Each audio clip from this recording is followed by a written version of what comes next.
क्या बात है बेटे? दिलान की सेहत की फिक्र है मुझे। वो एक हफ्ते से बीमार बीमार से लग रही है। अब ये अस्पताल, टेस्ट वगैरह क्या है? तुम मुझसे कुछ छुपा रहे हो क्या बारान?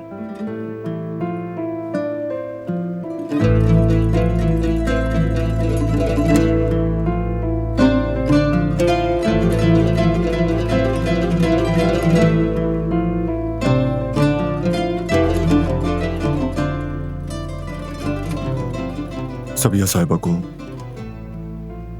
एक मौरूसी बीमारी का शक है।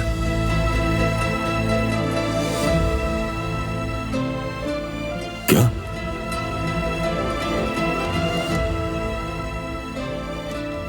उनकी बहन का इंतकाल भी उसी बीमारी से हुआ था। या अल्लाह। दिलान में भी वही सारे सिम्टम्स मौजूद हैं।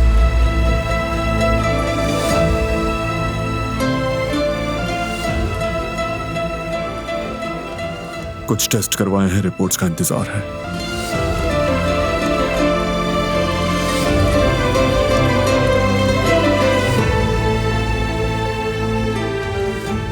बेटा।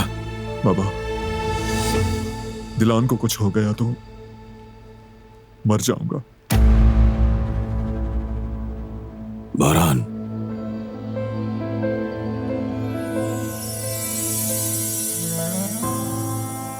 हिम्मत बेटा। डरने और परेशान होने का भी वक्त नहीं आया बेटे।